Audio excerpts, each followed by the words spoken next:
नमस्कार साथियों। मैं दिनेश मिर्दा, उज्जवल क्लासेज नागौर से। कैसे हैं आप? आशा करता हूँ कुशल मंगल होंगे और बढ़िया तरीके से नोट्स बना रहे होंगे।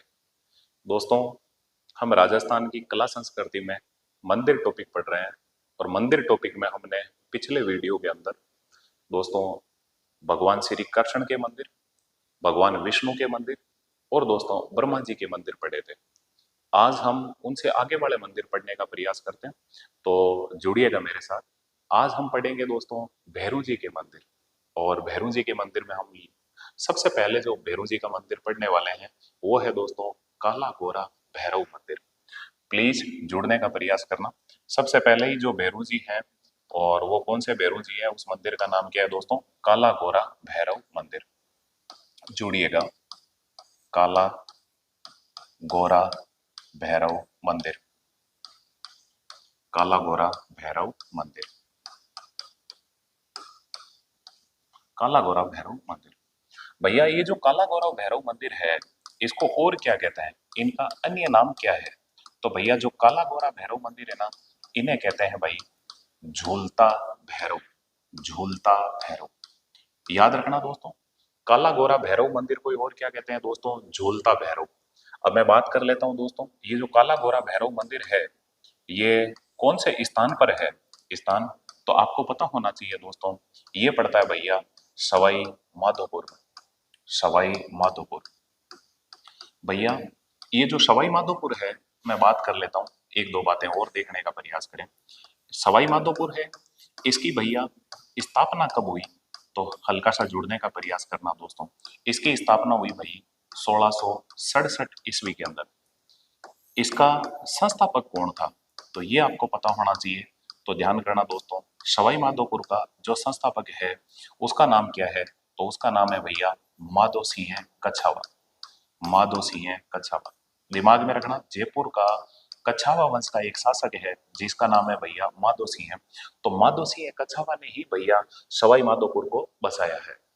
अब मैं बात करता हूँ, ये जो सवाई माधोपुर है, इस सवाई माधोपुर में दुर्ग कौन से हैं? तो हल्का सा देखने का प्रयास करें दोस्तों। इसके अंदर एक तो दुर्ग है, आप जानते हो दोस्तों, रणथंबोर दुर्ग।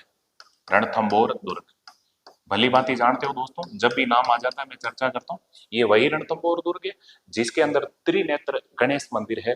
ये वही रणथंबोर दुर्ग है जिसमें दोस्तों जोगी महल है, सुपारी महल है और बादल महल है। याद कैसे रखोगे? जोगी, सुपारी ने, बादड़ा में महल। तो दिमाग में रखना, रणथंबोर दुर्ग की मैं बात कर रहा हूँ। ये वही रणथंबोर दुर्ग है जो हमीर देव चौहान की आन बान शान का प्रतीक माना जाता है। ये वही रणथंबोर दुर्ग है जिसमें कुक्कुट राजा की छतरी बनी हुई है।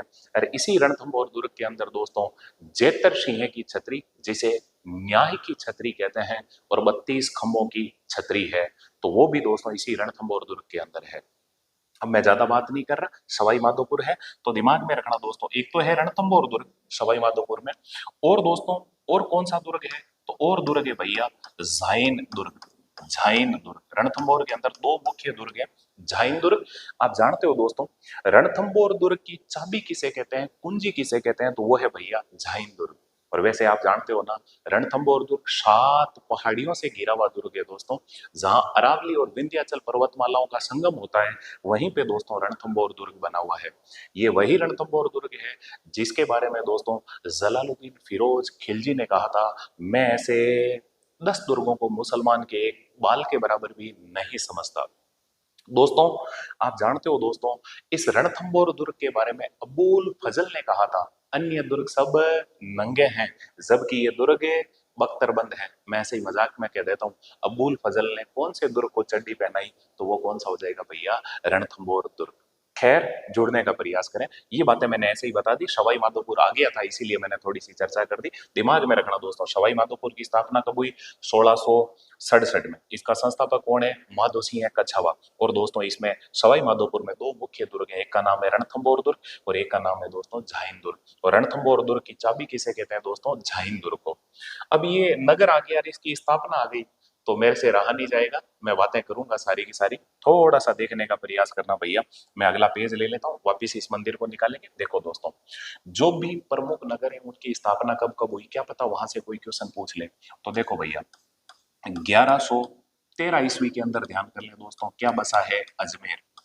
ना तेरा ना मेरा, ये है अजमेरा। और आप जानते हो दोस्तों, अजमेर को किसने बसाया है? तो अजय राज चौहान ने। मैं बात कर लेता हूं दोस्तों, अजय राज चौहान, अजय राज चौहान। आप जानते हो दोस्तों, अजमेर को बसाने वाले कौन है? अजय राज चौहान। 1113 में, यानी कि 12वीं सदी में। ऐसे ही भैया 1155 ईस्वी के अंदर ध्यान कर ले, कौन सा नगर बसा है? तो आप जानते हो दोस्तों, 1155 में बसा है भैया जैसलमेर। और आप जानते हो दोस्तों, जैसलमेर को बसाने वाला कौन है? उनका नाम है भैया जयसल भाटी। जयसल भाटी, दिमाग में रह जाएगा दोस्तों। इसके अलावा मैं बात करूं तो आप जानते हो दोस्तों, हल्का सा जुड़े दोस्तों, 1459 ईस्वी के अंदर ध्यान कर लें दोस्तों, एक नगर बसा है। वो नगर कौन सा है दोस्तों? जोधपुर। और आप भली भांति जानते हैं दोस्तों, जोधपुर नगर को बसाने वाले कौन थे भैया? राव जोधा। राव जोधा, दिमाग में रह जाएगा दोस्तों।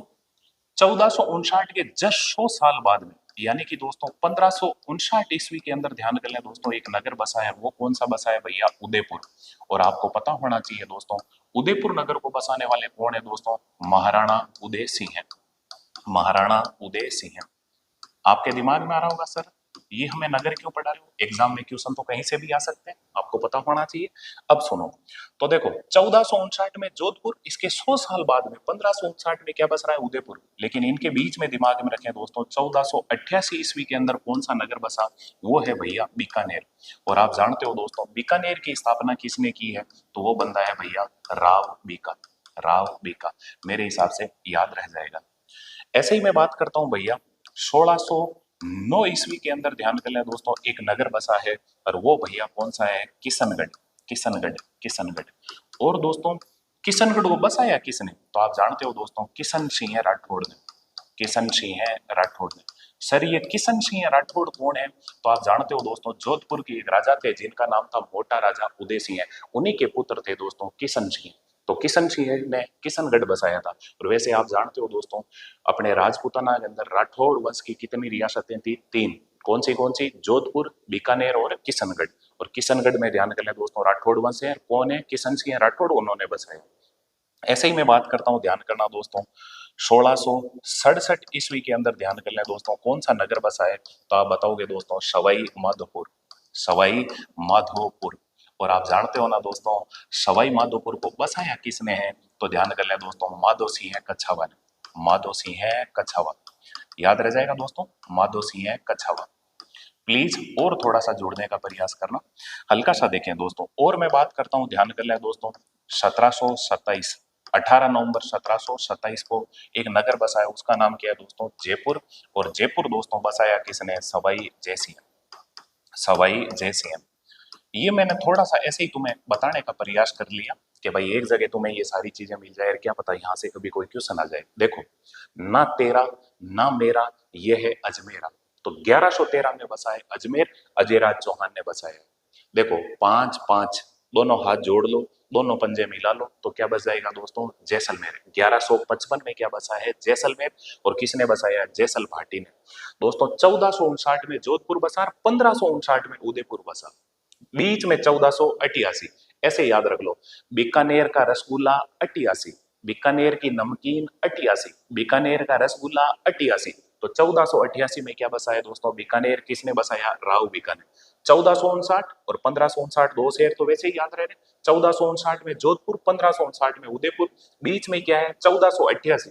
बीकानेर का रसगुल्ला 88, बीकानेर का रसगुल्ला 88। आएंगे नहीं हो, लाले मत पटकना, ध्यान करना। देखो दोस्तों, 1609 नो, किशनगढ़ चलोगे? किशनगढ़ चलोगे? यस नो में जवाब देना है। तुम क्या कहोगे? नो। नो, किशनगढ़ में है मार्बल मंडी, दिमाग में रखना। किशनगढ़ चलोगे? तुम कहोगे नो। नो। तो 1609 में किशनगढ़ बसाया, किशन सिंह राठौड़ ने बसाया। देखो भैया, 1667 में थोड़ा सा तुम्हें दिक्कत कर सकता है, सवाई माधोपुर माधो सिंह कछावा ने बसाया। और 1727, ये तो हम बार बार पढ़ते आ रहे हैं, 18 नवंबर 1727, 18 नवंबर 1727 जयपुर बसाया किसने दोस्तों? सवाई जय सिंह। इतनी बातें तुम्हें मैंने ऐसे ही ध्यान कर लिया दोस्तों, नोट में लिखा दी, तुम एक जगह कहीं पे लिख लेना। ये बातें क्यों लिखाई? तो अभी देखो दोस्तों, हम क्या पढ़ रहे हैं? काला गोरा भैरव मंदिर, जो कहाँ है दोस्तों? सवाई माधोपुर में। तो मैंने लगे हाथ ही बात कर ली, सवाई माधोपुर की स्थापना कब हुई दोस्तों? 1667। तो एक शहर की बात कर ली तो मैंने सारे ही शहर जो इंपॉर्टेंट एग्जाम की दृष्टि से थे लिखाने का प्रयास किया। वापस जोड़ो, हम पढ़ रहे हैं काला गोरा भैरव मंदिर, अन्य नाम क्या है? झूलता हुआ भैरव। है कहाँ पे दोस्तों? सवाई माधोपुर में। रह जाएगा ना दिमाग में। अब मैं बात करता हूँ, हल्का सा जुड़े इसी मंदिर को लेके मैं बात करने वाला हूँ, थोड़ा सा जुड़े दोस्तों। ये जो काला गोरा भैरव मंदिर है ना भैया, आप थोड़ा सा देखने का प्रयास करें। काला गोरा भैरव मंदिर की मैं बात करता हूँ तो देखो दोस्तों, इसमें भैया मूर्ति, या ध्यान कर ले दोस्तों, इसमें मूर्तियां कितनी है? मूर्ति की बजाय यहां कर दूं मूर्तियां, तो आप जानते हो दोस्तों इसमें कितनी मूर्तियां? दो। एक तो आप जानते हो दोस्तों, काले पत्थर से निर्मित मूर्ति, काले पत्थर से निर्मित। आप जानते हो दोस्तों, एक तो काले पत्थर से निर्मित मूर्ति है भैरव जी की, और एक ध्यान कर ले दोस्तों, सफेद पत्थर से निर्मित, सफेद पत्थर से निर्मित, सफेद पत्थर से निर्मित। तो भैया सुनो, भैरव जी की दो मूर्तियां हैं, एक तो काले भाटे की है और एक दोस्तों सफेद पत्थर की है। इसी कारण दोस्तों इन्हें क्या कहते हैं? काला गोरा भैरव मंदिर। और दोस्तों सुन लें, और यहाँ पे ध्यान कर लें, भैरव जी है वो झूले पे झूल रहे हैं, इसी कारण इसे क्या कहते हैं दोस्तों? झूलता भैरव। आपसे पूछ ले, काला गोरा भैरव मंदिर कहाँ? सवाई माधोपुर में। झूलता हुआ भैरव मंदिर कहाँ? सवाई माधोपुर में। याद रह जाएगा ना। सवाई माधोपुर की स्थापना कब हो रही है? 1667 में। संस्थापक कौन है? माधो सिंह कछावा। और दोस्तों सवाई माधोपुर में दो दुर्ग हैं, एक का नाम है रणथंभौर दुर्ग, एक का नाम है जाइन दुर्ग। रणथंभौर दुर्ग की चाबी किसे कहते हैं? जा इन। ऐसे याद रख लो, ये चाबी है, ताले के अंदर जा इन, जा इन, और अंदर जाके चाबी से ताला खुलेगा। तो रणथंभौर दुर्ग की चाबी कहते हैं जाहिन दुर्ग को। चलो अब मैं बात करता हूँ, ये जो काला गोरा भैरव मंदिर है, इसमें ध्यान कर लें दोस्तों, मंजिलें, इस मंदिर में मंजिलें कितनी हैं? तो दोस्तों ध्यान कर लें, ये एक 9 मंजिला इमारत है। इसमें कितनी मंजिलें हैं? 9 मंजिलें। अब सुन लो भैया, मेरे से रहा नहीं जाए यार, क्या करूं मैं। अब 9 मंजिला एक इमारत है दोस्तों, आपको पता होगा, और उसका नाम क्या है? 9 मंजिला इमारत कौन सी है? तो वो है भैया विजय स्तंभ, विजय स्तंभ, विजय स्तंभ। तो अब 9 की जो भी बातें हैं मैं यहाँ पे कर लूंगा ताकि तुम्हें याद हो जाए। तो बात करता हूँ दोस्तों, हल्का सा जोड़ने का प्रयास करें, देखने का प्रयास करें दोस्तों। मैं यहाँ पे बात करूंगा, देखो दोस्तों, 9 मंजिला इमारत, 9 मंजिला इमारत, और कौन सी 9 मंजिला इमारत है? तो भैया ध्यान करना, 9 मंजिला इमारत है, उसका नाम है भैया विजय स्तंभ, विजय स्तंभ, विजय स्तंभ। सर ये विजय स्तंभ है कहाँ? तो ये पड़ता है भैया चित्तौड़गढ़ दुर्ग में, चित्तौड़गढ़ दुर्ग में, चित्तौड़गढ़ दुर्ग में। याद रख लोगे क्या? विजय स्तंभ कहाँ पड़ता है भैया? चित्तौड़गढ़ दुर्ग में। तो और विजय स्तंभ कितने मंजिला है? 9 मंजिला। अब देखो, मैं कभी विजय स्तंभ डिटेल में और मैं बात कर लूंगा, फिर भी मैं यहाँ पे चर्चा कर देता हूँ, थोड़ा सा सुन लें।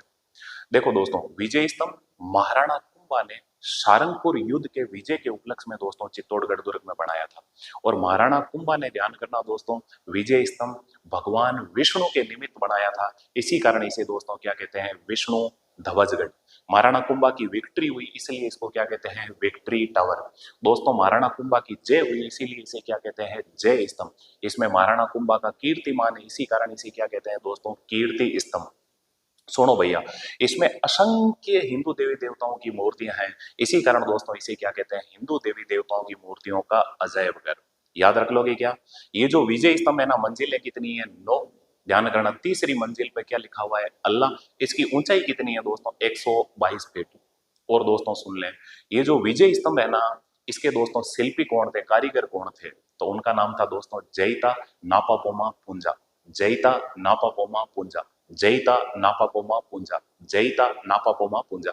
मैं ऐसे कहता हूँ, जयिता कारीगर था, नापा भाटे पकड़ा था, पोमा दोस्तों चिपे पकड़ा था, और पूंजा दोस्तों गारा पकड़ा था। एक कारीगर 3 पेश गारिये थे। वापिस देखे, जयिता नापा पोमा पूंजा, ये सारे के सारे शिल्पी थे किसके दोस्तों? विजय स्तंभ के। विजय स्तंभ के अंदर ध्यान कर ले, महाराणा कुंभा का दोस्तों प्रशंसा के अंदर एक पत्थर लगा हुआ है। जब किसी राजा महाराजा की प्रशंसा में पत्थर पे पंक्तियां लिखते हैं तो उसे क्या कहते हैं? प्रशस्ति। इसमें कुंभा का कीर्तिमान लिखा हुआ है। इसी कारण दोस्तों विजय स्तंभ में कौन सी प्रशस्ति है? कीर्ति स्तंभ प्रशस्ति। और कीर्ति स्तंभ प्रशस्ति के रचयिता कौन है? कवि अत्रि और कवि महेश। कवि अत्रि और कवि महेश, याद रखना। कुंभलगढ़ प्रशस्ति के रचयिता कौन है? कवि महेश। लेकिन कीर्ति स्तंभ प्रशस्ति के रचयिता कौन है? कवि अत्रि और कवि महेश, बाप बेटे थे दोनों के दोनों। और भैया वर्तमान में ये जो विजय स्तंभ है ना, ये लोगो किसका है? माध्यमिक शिक्षा बोर्ड। और दोस्तों किसका लोगो बना हुआ है? तो ध्यान करना, राजस्थान पुलिस का। अब मैं अभी पढ़ा नहीं रहा हूं, मैंने ऐसे ही बोल दिया, थोड़ा थोड़ा कोई सुन ले कर ले, कुछ बातें दिमाग में चली जाए, आगे मैं कभी पढ़ाऊंगा। इतना याद रखें दोस्तों, 9 मंजिला एक भैरू जी का मंदिर है, तो 9 मंजिला इमारत और कौन सी है? विजय स्तंभ। अब दोस्तों 9 की बात आ गई, तो जो भी चीजें 9 के आंकड़े वाली है मैं सब यहीं करवा दूं क्या, ताकि तुम्हें दिक्कत ही ना हो। तो जुड़ो, मैं बात करने वाला हूं, ध्यान करना दोस्तों, नवलखा ओब्लिक नौलखा। नवलखा ओब्लिक नौलखा। अब सुनो इधर देखो, जितनी भी नवलखा या नौलखा जो भी चीजें हैं ना राजस्थान में, मैं सब की सब यहाँ लाने वाला हूँ और सब की सब तुम्हें याद करवाने वाला हूँ। देखो दोस्तों, सबसे पहले मैं बात करता हूँ दोस्तों नौलखा दुर्ग। अब नौलखा कह दो, नवलखा कह दो, एक ही बात है। ये नौलखा दुर्ग कहाँ है? ये पड़ता है भैया झालावाड़। वही झालावाड़, ध्यान कर लें, जिसको दोस्तों फेमस किया, जिसको दोस्तों ध्यान कर लें दोस्तों, विकसित किया वसुंधरा राजे सिंधिया ने। वसुंधरा राजे सिंधिया का निर्वाचन क्षेत्र कौन सा है? झालरापाटन, झालावाड़। और झालरापाटन को क्या कहते हैं? घंटियों वाला शहर। वही झालावाड़, ध्यान कर लें दोस्तों, जिसका बिंदोरी नृत्य प्रसिद्ध है। बिंदोरी नृत्य प्रसिद्ध है। मैं ऐसे मजाक में कहता रहता हूँ, ध्यान करना, केवल याद करवाने के लिए, अदर में ना ले। देखो, बाकी औरतें छोटी सी बिंदी लगाती है, लेकिन वसुंधरा राजे सिंधिया मोटा सारा बिंदा लगाती है, बिंदु बिंदु। इतना मोटा बिंदु क्यों लगाती है? क्योंकि वसुंधरा मैडम का लीलाड़ पड़ा है गांव के गुआड़ जितना बड़ा। अब छोटी सी बिंदी कहाँ दिखे, इसीलिए वसुंधरा मैडम क्या लगाती है? बिंदु बिंदु। तो बिंदोरी नृत्य कहाँ का है? झालावाड़ का। अब सुनो, वसुंधरा मैडम एक बार ध्यान कर लें दोस्तों, अश्वे पे बैठ गई और अश्वे को गंदा कर दिया। तो दिमाग में रखना, अश्वे गंदा मंडी कहाँ है दोस्तों? झालावाड़। अदर में मत लेना हो, याद करवाने के लिए कह रहा हूं केवल। और सुनो दोस्तों, झालावाड़ के अंदर ही आपको पता होगा दोस्तों, संतरा मंडी है, संतरा मंडी। भवानी मंडी, झालावाड़, संतरा मंडी। याद रह जाएगा ना दोस्तों। संतरा छोटे होते हैं, लेकिन किन्नू या माल्टा बड़े बड़े संतरा। किन्नू या माल्टा मंडी कहाँ है? श्री गंगानगर में। खैर जो भी हो, देखो दोस्तों, संतरा मंडी कहाँ है? झालावाड़ में। संतरा संतरा मंडी कहाँ है? झालावाड़ में। बिंदोरी नृत्य कहाँ का प्रसिद्ध है? झालावाड़ का। और दोस्तों घंटियों वाला शहर कौन सा है दोस्तों? झालरापाटन, झालावाड़। और वसुंधरा मैडम का निर्वाचन क्षेत्र भी कौन सा है? झालरापाटन, झालावाड़। मैंने ऐसे ही बात कर ली। देखो दोस्तों, नवलखा या नौलखा दुर्ग कहाँ है? झालावाड़ में। अब मैं बात करता हूं भैया नौलखा बुर्ज। भैया ये कहाँ है? ये पड़ता है भैया चित्तौड़गढ़ में। चित्तौड़गढ़ दुर्ग में। चित्तौड़गढ़ दुर्ग में। दिमाग में रखो दोस्तों, नवलखा या नौलखा दुर्ग पूछ ले तो झालावाड़, नवलखा बुर्ज पूछ ले तो दोस्तों चित्तौड़गढ़ दुर्ग। अब मैं बात करता हूं, ध्यान कर लें दोस्तों, नवलखा दरवाजा। नवलखा दरवाजा, ऐसा राजस्थान का कौन सा किला है जिसके दरवाजे का नाम है दोस्तों नवलखा या नौलखा? तो वो है भैया रणथंबोर दुर्ग। रणथंबोर दुर्ग। और आप जानते हो दोस्तों, रणथंबोर दुर्ग कहाँ पड़ता है भैया? सवाई माधोपुर। सवाई माधोपुर। याद रह जाएगा क्या? तो अभी तक देखो, अगर जरा सी भी समझ है ना, तो आप जानते हो दोस्तों, दुर्ग, दुर्ग के ही क्या बने हुए होते हैं? बुर्ज। और दुर्ग के ही क्या होते हैं? दरवाजे। तो देखो, मैं ऐसे कड़ी से कड़ी जोड़ के तुम्हें याद करवाना चाहता हूँ। दुर्ग झालावाड़, बुर्ज चित्तौड़गढ़ दुर्ग में, और दरवाजा रणथंबोर दुर्ग का। कौन से दरवाजे? नवलखा या नौलखा। अब सुनो, जैसे ही दरवाजे से एंट्री करोगे तो ध्यान कर ले आगे क्या आएगा? महल। तो सुनो दोस्तों, आपसे पूछ ले नवलखा या नौलखा महल कहाँ है? तो सुनो दोस्तों, महल है भैया उदयपुर। उदयपुर। वैसे तुम जानते हो ना, झीलों की नगरी किसे कहते हैं? उदयपुर को। तुम्हारे शरीर के क्या चिपका हुआ? मेल। और मेल तुम उतार के कहा होगे? झीलों में। और झीलों की नगरी कौन सी है? उदयपुर। तो नवलखा महल कहाँ है दोस्तों? उदयपुर में। अब मैं बात करता हूं, और देखने का प्रयास करें, हल्का सा जुड़े भैया। आपसे पूछ ले नवलखा मंदिर। देखो, जहां कहीं पे भी मंदिर होगा वहां की तुम तीर्थ यात्रा करोगे। तो देखो दोस्तों, नवलखा तीर्थ। और भैया सुन लो, जहां मंदिर होगा, जहां तीर्थ होगा, वहीं पे ध्यान कर ले कोई कुंड बना होगा, तभी तो तुम्हारी तीर्थ यात्रा सफल होगी, उस कुंड में तुम नहा के आओगे। तो भैया सुनो, मंदिर, तीर्थ और कुंड, ये तीनों चीजें नवलखा नाम की कहां पे है? तो दिमाग में रखो दोस्तों, ये तीनों चीजें हैं भैया पाली में। पाली में। सर, मैंने तो लुगाई पाली है, अब मैं जाऊंगा मंदिरों की तीर्थ यात्रा करूंगा, अब मैं कुंड में नहाऊंगा। अकेले में जाना, जोड़े से जाना। तो देखो, मंदिर, तीर्थ, कुंड। सर, मैं लुगाई पाली है, अब मैं मिंदर मिंदर जाऊंला, तीर्थ यात्रा करूंला, कुंड में नहाऊला। तो देखो, 9 लखा मंदिर, 9 लखा तीर्थ और 9 लखा कुंड, ये कहाँ है दोस्तों? पाली में। याद रह जाएगा क्या? और मैं बात करता हूँ, हल्का सा जुड़ने का प्रयास करें दोस्तों। 9 लखा क्या क्या चीजें हैं, प्लीज सुनो, इधर देखो। 9 लखा और जो भी चीजें आती है मैं बात करता हूँ भैया। हल्का सा देखो दोस्तों, आपसे पूछ ले, 9 लखा सरोवर, सरोवर, मुझे बताओ, सरोवर घर में होगा 12? सरोवर घर में होगा 12? सर, घर में तो नहीं होगा सरोवर, 12 ही होगा। तो 9 लखा सरोवर कहाँ होगा दोस्तों? 12 जिले में। याद रख लोगे क्या? ऐसे ही दोस्तों आपसे पूछ ले, 9 लखा बावड़ी, दिमाग में रखना दोस्तों, बावड़ियों का शहर बूंदी है, वो बूंदी में नहीं है ये 9 लखा बावड़ी। दिमाग में रखें दोस्तों, हल्का सा सोचें। बावड़ी किसी लुगाई का नाम भी होता है, आपको पता होगा, हमारे पश्चिमी राजस्थान में लुगाइयों के नाम होते हैं, जैसे पान की, पताशी, धूल की, बावड़ी। तो देखो दोस्तों, अब बावड़ी कट की परी डूंगरा में। तो 9 लखा बावड़ी कहाँ है दोस्तों? डूंगरपुर। डूंगरपुर। अगर तुम ईमानदारी से इन मेरे कीवर्डों को पकड़ते जाओगे तो तुम्हें लाइफ में कभी नहीं भूलोगे। याद रह जाएगा ना? सरोवर घर में होगा 12? सर, घर सरोवर तो 12 ही होगा। तो 9 लखा सरोवर कहाँ है? 12 में। बावड़ी कट गीपरी डोंगरा में। अब और 9 लखा क्या क्या चीजें हैं?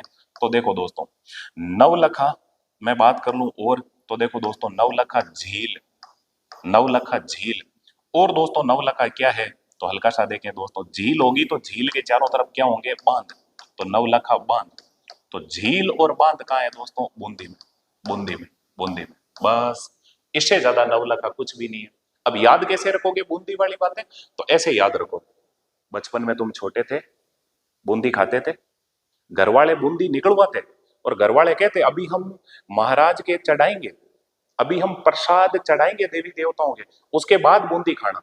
लेकिन ध्यान कर ले, तुम तो तुम्हारे बूंदी चढ़ाने में रहते थे, घर वाले तो पता नहीं अब कब चढ़ाए, तुम भागते हुए ध्यान कर ले मुट्ठी भर लेते बूंदी की, और मुट्ठी भर के मुंह में जैसे ही डालते इतने में घर वाले पकड़ लेते, यानी कि मारवाड़ी में कहीं तो ध्यान कर ले तुम जिल जाते, फिर घर वाले तुम्हें बांधते। तुम बचपन में चोरी छिपे बूंदी खाते, तुम झिल जाते और घर वाले तुम्हें बांध देते। बूंदी खाते, झिल जाते, तुम्हें बांध देते। तो झिलना झील और बांधना बांध। तो झील और बांध कहाँ है दोस्तों? बूंदी में। 9 लखा झील और बांध कहाँ है दोस्तों? बूंदी में। 9 लखा बावड़ी कहाँ है दोस्तों? डूंगरपुर में। सरोवर घर में नहीं होगा, सरोवर कहाँ होगा? 12। तो सरोवर कहाँ है दोस्तों? 12। याद रख लोगे क्या? ऐसे ही ध्यान करना दोस्तों, तुमने लुगाई पाली तो अब तुम तीर्थ यात्रा पे जाओगे, मंदिरों में जाओगे, कुंड में नहाओगे। तो पाली, लुगाई पाली तो तुम मंदिर में जाओगे, तीर्थ यात्रा पे जाओगे, कुंड में नहाओगे। तो देखो, 9 लखा तीर्थ, 9 लखा मंदिर, 9 लखा कुंड कहाँ है दोस्तों? पाली में। अब सुनो दोस्तों, और 9 लखा मेल कहाँ है दोस्तों? मेल कहाँ उतारोगे? तो झीलों की नगरी में, उदयपुर में। और दोस्तों 9 लखा दरवाजा किस दुर्ग का है? रणथंभौर दुर्ग का, जो सवाई माधोपुर में। और 9 लखा बुर्ज कहाँ है दोस्तों? चित्तौड़गढ़ दुर्ग में। आप जानते हो दोस्तों, पृथ्वीराज सिसोदिया, जिसे कहते हैं उड़ना राजकुमार, पृथ्वीराज सिसोदिया की दासी थी जिसका नाम था पुत्तल दे, और पृथ्वीराज ने उसी पुत्तल दे को एक पुत्र दिया था जिसका नाम था बनवीर। तो पृथ्वीराज सिसोदिया के दासी पुत्र बनवीर ने, ध्यान करना दोस्तों, ये 9 लखा बुर्ज बनाया था चित्तौड़गढ़ दुर्ग में। और दोस्तों 9 लखा दुर्ग कहाँ है? झालावाड़। सर, ये बीच में कहां से बातें आ गई? तो ध्यान करना दोस्तों, अभी हम पढ़ रहे थे भैरव जी का मंदिर। देखो दोस्तों, काला गोरा भैरव मंदिर, और काला गोरा भैरव मंदिर में मंजिलें कितनी थी? 9 मंजिलें। तो 9 9 की जो भी बातें थी मैंने यहाँ पे लिख दिया, देखो नोट में। 9 मंजिला इमारत, विजय स्तंभ चित्तौड़गढ़ में। और 9 लखा या 9 9 की बातें आ रही है, इसलिए मैंने सारी की सारी 9 की बातें कर ली, मेरे हिसाब से दिमाग में रह जाएगा। ये सब की सब बातें याद रख लेना। अब मैंने इतनी बातें कर ली तो थोड़ी सी मैं बातें इस विजय स्तंभ की भी करवा दूं, पता नहीं आगे तो कब होगी। तो थोड़ा सा एक बार जुड़ने का प्रयास करें, फिर भैरू जी, अगले भैरू जी लेंगे। तो देखो दोस्तों, हल्का सा जुड़ो दोस्तों, विजय स्तंभ की मैं बात करना चाहता हूं, आप जुड़ने का प्रयास करें, देखने का प्रयास करें। दोस्तों विजय स्तंभ आप जानते हो कितना मंजिला है भैया? 9 मंजिला। हल्का सा देखने का प्रयास करना, मैं इसी विजय स्तंभ की बात कर देता हूँ, देखने का प्रयास करें। देखो इमारत बना रहा हूं मैं विजय स्तंभ, तुम भी घर पे ध्यान करना, ऐसे ही ध्यान देना। विजय स्तंभ की बात कर रहा हूं, सबसे पहले तो देखो दोस्तों, विजय स्तंभ ये दोस्तों किसके उपलक्ष्य में बनाया गया? ध्यान कर लें, किस युद्ध के विजय के उपलक्ष्य में बनाया गया? उपलक्ष्य में। तो आप बताओगे, ध्यान करना दोस्तों, एक युद्ध हुआ और उस युद्ध का नाम क्या है? वो युद्ध है भैया सारंगपुर का युद्ध। सारंगपुर का युद्ध। और आप जानते हो दोस्तों सारंगपुर का युद्ध कब हुआ? तो आप जानते हो दोस्तों ये युद्ध हुआ भैया 1437 ईस्वी में। याद रह जाएगा क्या? देखो दोस्तों ये जो सारंगपुर का युद्ध हुआ ना, ये दोस्तों किन के मध्य हुआ? तो आप जानते हो दोस्तों मेवाड़ के कौन है? महाराणा कुंभा। और दोस्तों मालवा का कौन है? तो दिमाग में रखो, उसका नाम है दोस्तों महमूद खिलजी। महमूद खिलजी। देखो भैया सेकंड नहीं लगाया तो इसका मतलब ये फर्स्ट ही है, महमूद खिलजी। हुआ क्या दोस्तों? 1437 में सारंगपुर का युद्ध हुआ। सर ये याद कैसे रहे? कोई दिक्कत नहीं। देखो भैया 143 में कोई साथ नहीं देता, इस चक्कर में कभी नहीं पढ़ना चाहिए। 143 में कोई साथ नहीं देता, आखिर में आदमी बावड़ा हो जाता है और सारंगी बजाता है, बाबू रे जानू रे। तो दिमाग में रखो सारंगी मतलब सारंगपुर का युद्ध कब हो रहा है? 143 में कोई साथ नहीं देता। इस सारंगपुर के युद्ध में ध्यान कर लें दोस्तों, महाराणा कुंभा ने भयंकर तरीके से पराजित किया महमूद खिलजी को। कई किताबों में तो ये भी लिखा हुआ है महाराणा कुंभा महमूद खिलजी को पकड़ के लाया और दोस्तों ध्यान कर लें 6 महीने तक मेवाड़ में ही रखा था। फिर अटे ही ध्यान कर लें दोस्तों, कुंभो है महमूद खिलजी को बिलावना करवा तो भैंसिया का पोटा नकवा तो। याद रखना दोस्तों, फिर कुंभा की मां ने कहा छोड़ दे इसको, तो 6 महीने बाद में महमूद खिलजी को महाराणा कुंभा ने छोड़ा था। खैर जो भी हो, तो कुंभा दोस्तों सारंगपुर के युद्ध में क्या हुआ था? विजय। और इसी विजय के उपलक्ष्य में दोस्तों महाराणा कुंभा ने चित्तौड़गढ़ दुर्ग में क्या बनाया है दोस्तों? विजय स्तंभ। लेकिन देखो दोस्तों किस युद्ध के विजय के उपलक्ष्य में बनाया है? तो आप जानोगे दोस्तों सारंगपुर के युद्ध के विजय के उपलक्ष्य में। लेकिन दोस्तों सुन लें, किसके निमित्त बनाया? कुंभा किसका भगत था? तो आप जानते हो दोस्तों भगवान विष्णु। इसीलिए ध्यान करना, कुंभा ने भगवान विष्णु के निमित्त बनाया। मैंने शॉर्ट में लिखा है, दोस्तों सुन ले। ये जो विजय स्तंभ है इसके दोस्तों अन्य नाम क्या है? तो जोड़ने का प्रयास करो दोस्तों। भगवान विष्णु के निमित्त बनाया, इसी कारण इसे कहते हैं भैया विष्णु ध्वजगढ़। विष्णु ध्वजगढ़। याद रख लोगे क्या? विष्णु ध्वजगढ़। और इसे क्या कहते हैं? तो ध्यान करना दोस्तों, इसे कहते हैं भैया विक्ट्री टावर। महाराणा कुंभा की विक्ट्री हुई, इसी कारण इसे क्या कहते हैं? Victory tower. और इसे क्या कहते हैं? महाराणा कुंभा की जय हुई, इसीलिए इसे क्या कहते हैं दोस्तों? जय स्तंभ। और इसे क्या कहते हैं? तो महाराणा कुंभा का कीर्तिमान लिखा हुआ है इसके अंदर, इसी कारण इसे क्या कहते हैं दोस्तों? कीर्ति स्तंभ। और इसे क्या कहते हैं? तो ध्यान करना दोस्तों, इसे कहते हैं भारतीय मूर्ति कला का विश्व कोश। भारतीय मूर्ति कला का विश्व कोश। भारतीय मूर्ति कला का विश्व कोश। विश्व कोश मेरे हिसाब से दिमाग में रह जाएगा भैया। और क्या कहते हैं? इसी विजय स्तंभ को हल्का सा जुड़ते जाना, देखने का प्रयास करना। भारतीय मूर्ति कला का विश्व कोश, और इसे कहते हैं भैया हिंदू देवी देवताओं की मूर्तियों का अजयघर। देवी देवताओं, हिंदू देवी देवताओं की मूर्तियों का अजायब घर। मूर्तियों का अजायब घर। मूर्तियों का अजायब घर। का अजायब घर। अजायब घर। प्लीज सुनना, हल्का सा देखो भैया। सुनो, हिंदू देवी देवताओं की मूर्तियों का अजायब घर तो है विजय स्तंभ, लेकिन आपसे पूछ ले चूहों का अजायब घर करणी माता का मंदिर देशनोक बीकानेर। लेकिन आपसे पूछ ले खंभों का अजायब घर रणकपुर का जैन मंदिर। दोस्तों आप जानते हो रणकपुर का जैन मंदिर किसके शासनकाल में बना? महाराणा कुंभा के शासनकाल में। किसने बनाया? धरणसा या धन्ना सेठ ने। और रणकपुर का जैन मंदिर किसको समर्पित है? तो भैया ध्यान कर लें, ऋषभ देव की 4 मुख वाली उसमें प्रतिमा है, तो ऋषभ देव को समर्पित है, जैन समुदाय को समर्पित है। ऋषभ देव की 4 मुख वाली प्रतिमा, इसी कारण उसे कहते हैं चौमुखा जैन मंदिर। और आप जानते हो दोस्तों उस पर शिखर कितने हैं? 84 शिखर। 84 शिखर, 84 शिखर। मेरे हिसाब से याद रह जाएगा दोस्तों। 84 शिखर वाला मंदिर रणकपुर का जैन मंदिर। ध्यान करना दोस्तों। लेकिन 84 खंभों वाला मंदिर कौन सा है? महामंदिर जोधपुर। महामंदिर जोधपुर। लेकिन पूछ ले 84 खंभों वाली छतरी कौन सी है, तो वो आप जानते हो दोस्तों कौन सी छतरी है, तो दिमाग में रखना दोस्तों 84 खंभों की छतरी पड़ती है बूंदी में, है किसकी, दाबाई देवा की छतरी। ए भाया आज सब की सब बूंदी 84 दबाई दबार 84 धाबाई देवा की छतरी है, 84 खंभों की छतरी है बूंदी में। 84 की बातें मैंने ऐसे ही कर ली। खैर मैं वापिस आता हूँ, ध्यान करना। रणकपुर के जैन मंदिर को कहते हैं खंभों का अजयबघर, क्योंकि उसमें 1444 खंभे हैं। और दोस्तों चूहों का अजयबघर कहते हैं करणी माता का मंदिर, जो का है दोस्तों देशनोक बीकानेर। सुनो भैया, मैं अभी विजय स्तंभ की बात कर रहा हूँ, और ध्यान करना दोस्तों इस विजय स्तंभ के बारे में आप भली भांति जितना जानते हैं। मैंने अभी तक देखो दोस्तों, मैंने ये बताया विजय स्तंभ किस विजय के उपलक्ष्य में बनाया, तो सारंगपुर सारंगपुर सारंगपुर के युद्ध के विजय के उपलक्ष्य में। प्लीज देखो, सारंगपुर के युद्ध के विजय के उपलक्ष्य में, सारंगपुर के युद्ध के विजय के उपलक्ष्य में, विजय के उपलक्ष्य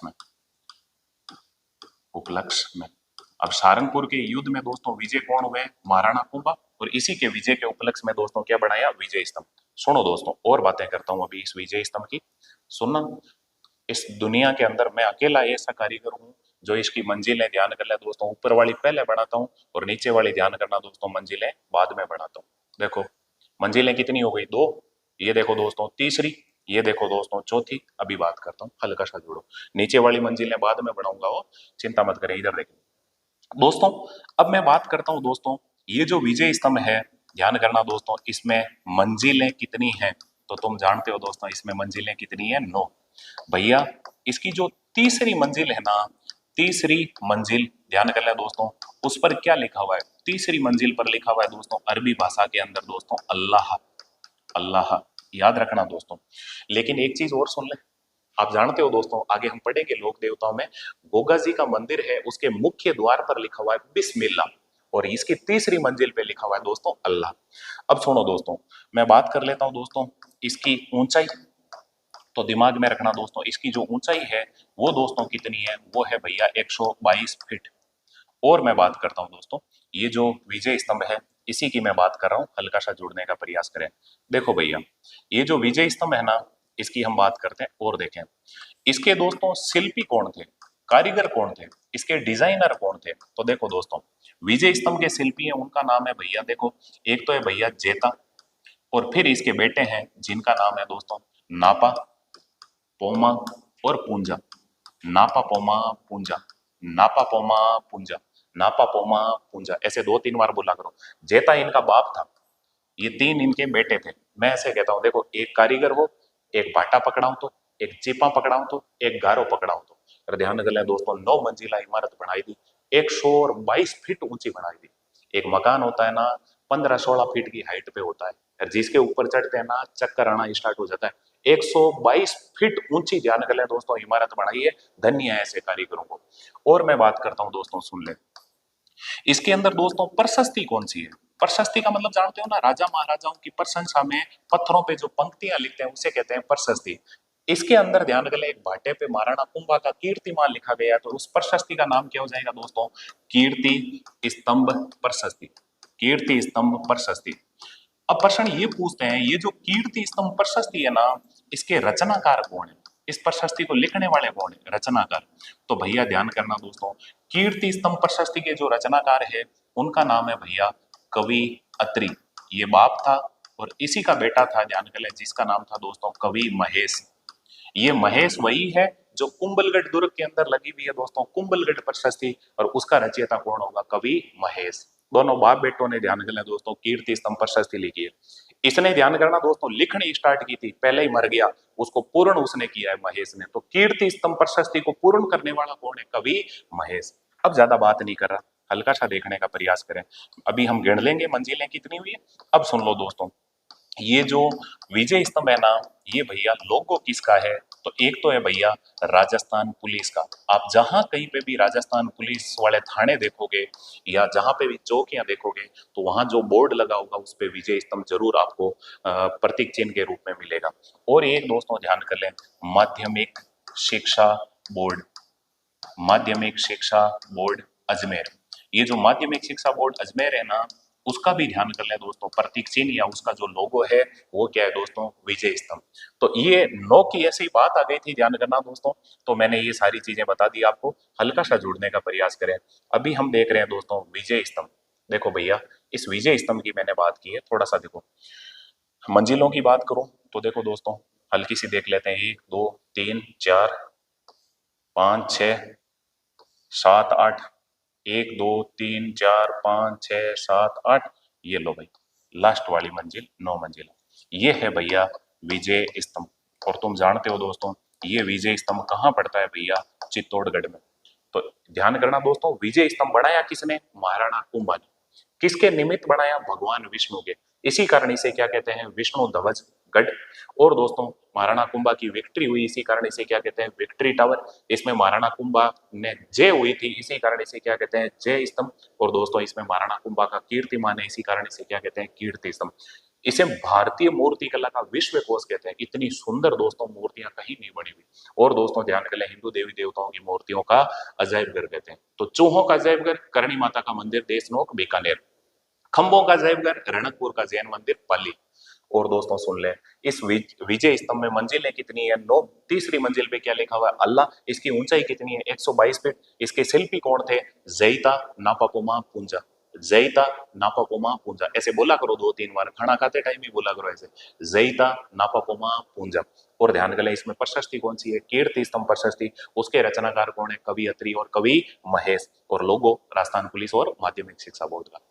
तो ध्यान करना दोस्तों, ये चीज मैंने लिखा ही है। और मैं जब तक टॉपिक पढ़ाता जाऊंगा, जहां जहां कहीं पे भी विजय स्तंभ नाम आएगा, मैं इतनी बातें जरूर करूंगा ताकि तुम्हें वो स्थायी याद हो जाए। अब देखो दोस्तों, अभी हम पढ़ रहे थे, आपको पता होगा दोस्तों, काला गोरा भैरव मंदिर। आज भैरू जी का एक मंदिर लिया है, जिसका नाम है दोस्तों काला गोरा भैरव मंदिर। और इसमें हमने देखा है दोस्तों, इन्हें क्या कहते हैं, झूलता हुआ भैरव। और दोस्तों सुन ले, इसमें मंजिलें कितनी थी, 9।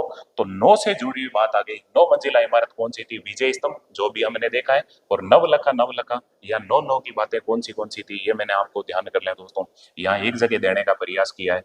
आशा करता हूँ दोस्तों, कोई भी आप आने वाला जो एग्जाम दे रहे हो, परमात्मा की कृपा से इनमें से कोई एक आध सवाल पूछ ले या विजय स्तंभ का कुछ पूछ ले, तो अपने को तो येन केन प्रकरण पढ़ना है।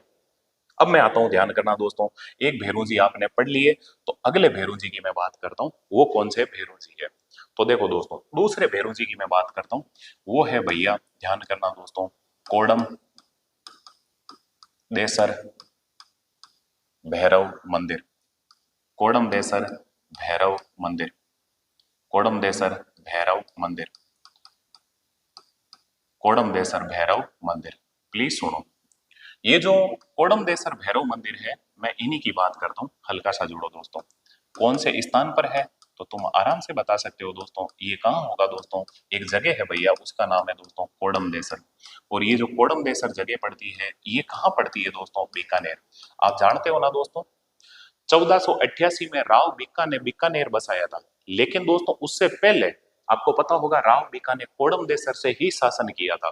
तो भैया, जब जब दोस्तों राम जोधा के पुत्र राव बीका जोधपुर को छोड़ के दोस्तों बीकानेर गए थे, उस टाइम अपने साथ में दोस्तों मंडोर से एक भैरव जी की प्रतिमा लेके गए थे। और वही प्रतिमा, ध्यान कर लें दोस्तों, यहाँ कोडम देसर में स्थापित करवाई थी। तो ध्यान करना दोस्तों, ये जो कोडम देसर भैरव मंदिर है, इसके दोस्तों निर्माता कौन है, तो आप बताओगे दोस्तों, राव बीका, राव बीका। और दिमाग में रखना दोस्तों, इसमें जो भैरू जी की मूर्ति है, तो वो कहां से लेके गए थे राव बीका, तो मंडोर से लेके गए थे अपने साथ में, और वहीं स्थापित करवाई थी दोस्तों। अगर मैं इसकी विशेषता की बात करूं, तो विशेषता में यही याद रखना, पुराना जूना मंदिर था, ध्यान कर लें दोस्तों, अब वो मंदिर बचा हुआ नहीं है। तो यहाँ पे ध्यान कर लें दोस्तों, भैरव जी का, भैरू जी का, भैरू जी का, भैरू जी का चबूतरा, चबूतरा निर्मित है, निर्मित है, निर्मित है।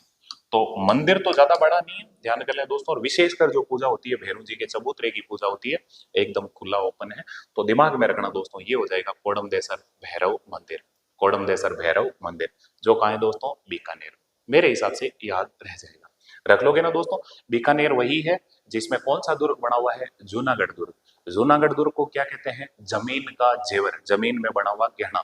और जूनागढ़ दुर्ग के निर्माता कौन है दोस्तों? राय सिंह राठौड़। वही राय सिंह राठौड़ जिन्हें दोस्तों मुंशी देवी प्रसाद ने क्या कहा दोस्तों? राजपूताना का कर्ण। रा से राय सिंह, रा से राजपूताना। तो राय सिंह को कहते हैं राजपूताना का कर्ण। किसने कहा? मुंशी देवी प्रसाद ने। लेकिन भैया सुन ले, राजपूताना का अबुल फजल कौन है? मोहनोत नैणसी। और मोहनोत नैणसी को राजपूताना का अबुल फजल किसने कहा? तो वही मुंशी देवी प्रसाद। तो राजपूताना राजपूताना की बात कौन कह रहे हैं? मुंशी जी। लेकिन दिमाग में रखें दोस्तों, कलयुग का करण कौन है? राव लोणकरण। और राव लोणकरण को कलयुग का करण किसने कहा? बिट्ठू सुजा ने। किस किताब में कहा? राव जेत सिरो छंद में। बिट्टू सोजा। लेकिन बिट्टू कह रही हो नहीं, पहली पूरो देख जी को छंद करूं। तो राव जय सिरो छंद किताब किसने लिखी? बिट्टू सुजा ने। और बिट्टू सुजा ने राव जय सिरो छंद में कलयुग का करण किसको कहा? राव लोणकरण को। मेरे हिसाब से याद रह जाएगा। अभी हम जूनागढ़ दुर्ग की बात करें, जिसके बात करूं दोस्तों, जूनागढ़ दुर्ग है कहां? बीकानेर में। निर्माता कौन है? तो आप जानते हो दोस्तों, राय सिंह राठौड़। लेकिन किसकी देखरेख में बना? करमचंद पंवार की देखरेख में। और आपसे पूछ ले, करमचंद वंशो कीर्तनम काव्यम किसकी रचना है? जय सोम की। जूनागढ़ दुर्ग में दोस्तों 33 करोड़ देवी देवताओं का मंदिर बना हुआ है। तो 33 करोड़ देवी देवताओं की साल का है दोस्तों? मंडोर जोधपुर में। 14 राजाओं की साल का है दोस्तों? दौसा का किला। शूप या छाजले की आकृति का किला कौन सा है दोस्तों? दौसा का किला।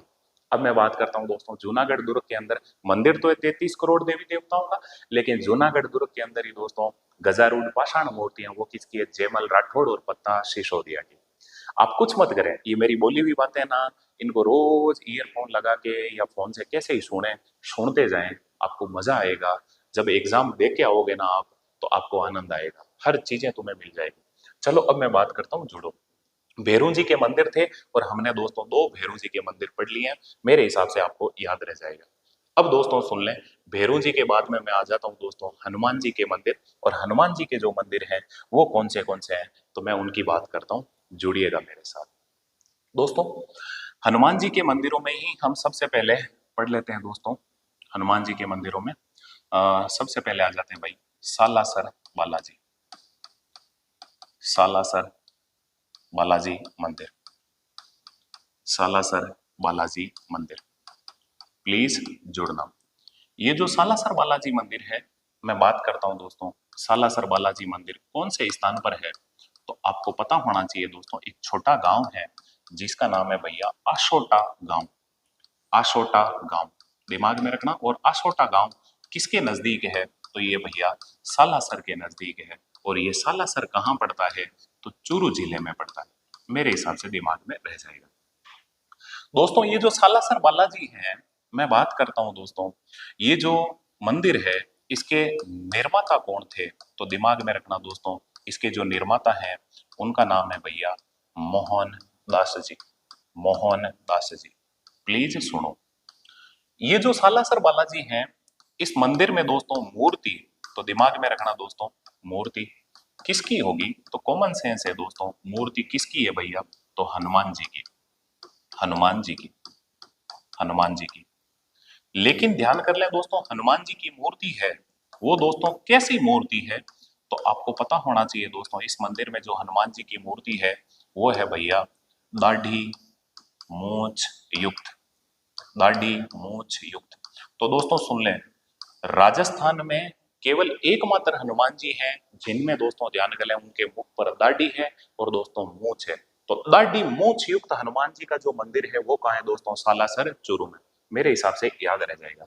लेकिन सुनो, ये जो मूर्ति है ये दोस्तों मिली, ध्यान करना दोस्तों, तो सुनो, ये मूर्ति मिली किसको मिली, तो दिमाग में रखें दोस्तों, मोहन दास जी को। मोहनदास जी को खेत में हल चलाते समय, खेत में हल चलाते समय, चलाते समय दोस्तों खेत जोतने गए हुए थे मोहनदास जी। ध्यान करना दोस्तों, बैलों से हल जोत के और आगे बढ़ रहे थे।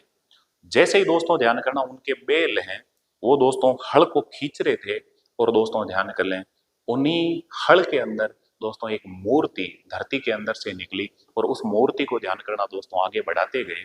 और जैसे ही दोस्तों बैल दोस्तों मूर्ति को खींचते गए और एक ऐसी जगह आई, उसके बाद में वो मूर्ति दोस्तों आगे बढ़ना बंद हो गई, खींचना बंद हो गई।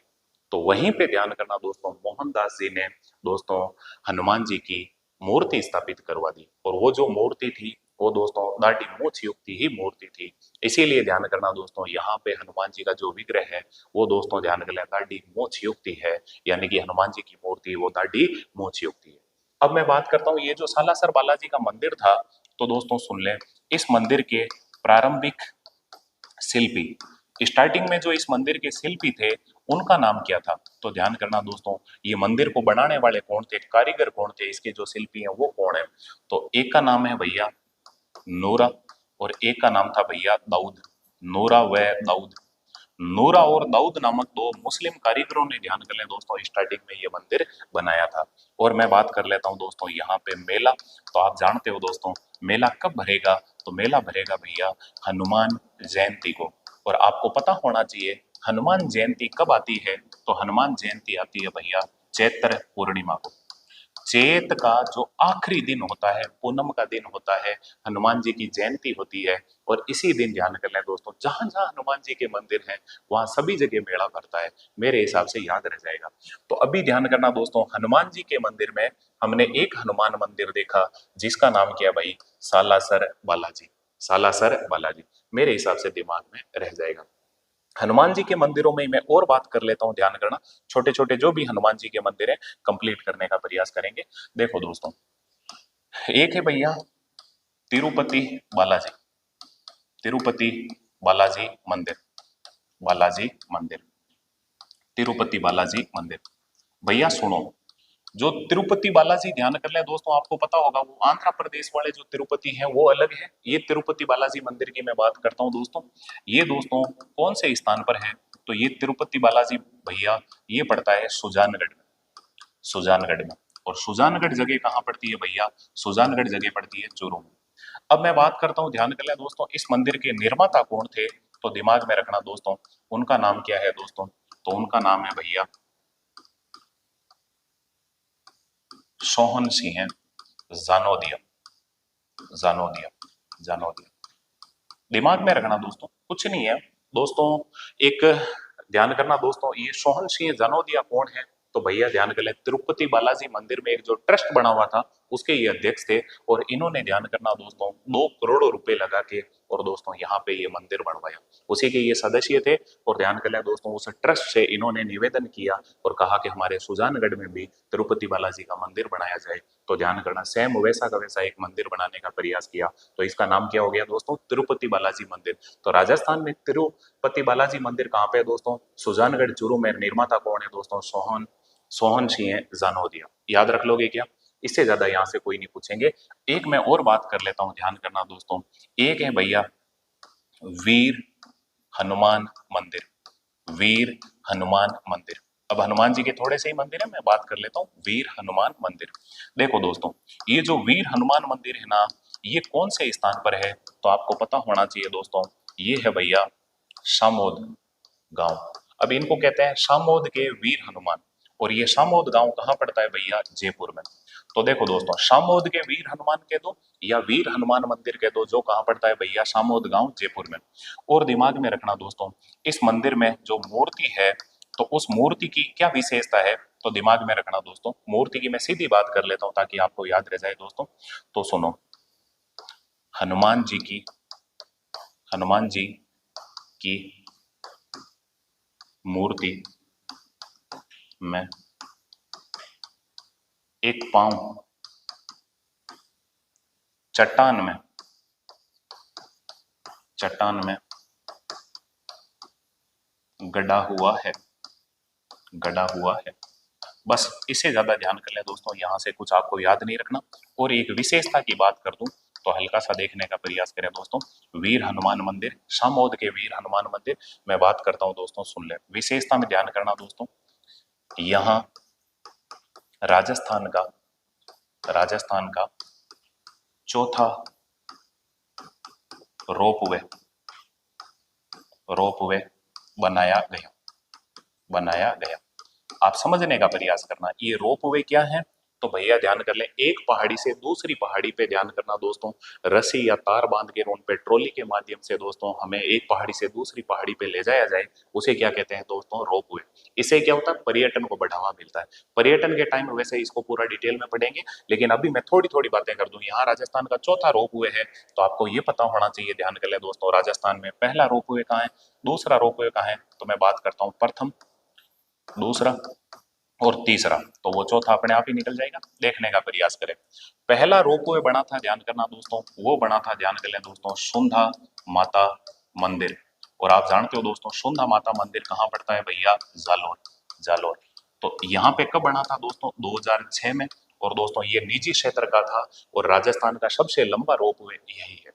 इसके अलावा दूसरा कौन सा है, तो दूसरा है भैया मनसा पूर्ण करणी माता, मनसा पूर्ण करणी माता मंदिर। और ये मनसा पूर्ण करणी माता मंदिर कहाँ पड़ता है भैया, ये पड़ता है भैया उदयपुर। और भैया यहाँ पे कब रोपवे बनाया गया, यहाँ पे बनाया गया भैया 2008 में। और भैया तीसरा जो रोपवे बना वो कहाँ बना, तो वो बना भैया सावित्री माता मंदिर। और ये सावित्री माता मंदिर कहाँ पड़ता है, तो आप जानते हो दोस्तों, पुष्कर अजमेर में, पुष्कर में। और यहाँ पे दोस्तों रोपवे कब बना, 2016 में। और ध्यान कर लें दोस्तों, ये राजस्थान का जो चौथा रोपवे बना, ये दोस्तों सामोद के वीर हनुमान मंदिर में बना, पहाड़ी पे बना हुआ है। और ये ध्यान कर लें दोस्तों, जो चौथा रोपवे बना, ये दोस्तों कब बना, तो ध्यान कर लें दोस्तों 2020-21 में। याद रख लेना, कुछ नहीं, याद कैसे रखोगे, 6 और 2 8, 8 दूनी 16, और फिर एक तो 20 है।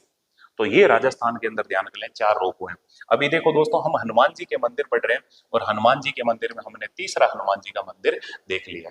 एक दो हनुमान जी के और मंदिर है, मैं उनकी चर्चा कर लेता हूँ, थोड़ा सा जुड़े।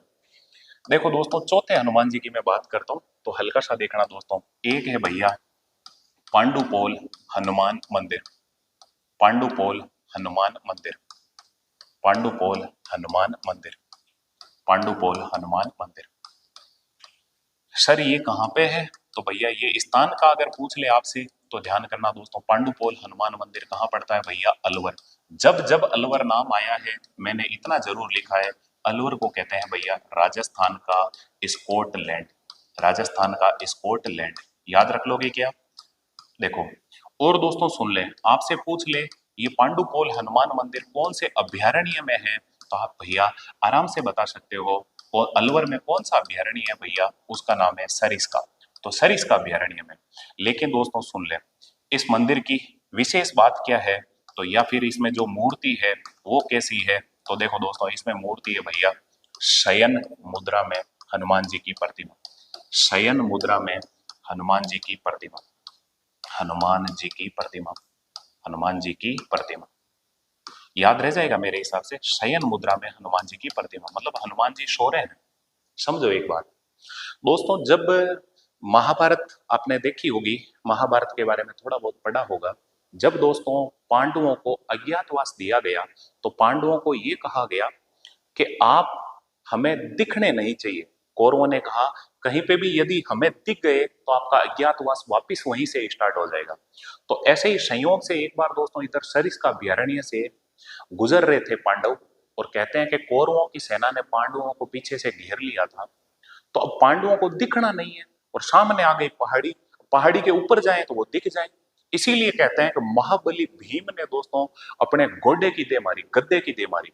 और ध्यान करना दोस्तों, उससे वो जो पहाड़ थे, पहाड़ दोस्तों अंदर से ध्यान कर लें गुफा बन गया, और वो पहाड़ आर पार हो गया। तो महाबली भीम और पांडव सारे के सारे उस गुफा में से निकल गए, सरिस्का अभयारण्य से। और दोस्तों कौरवों को नजर नहीं आई।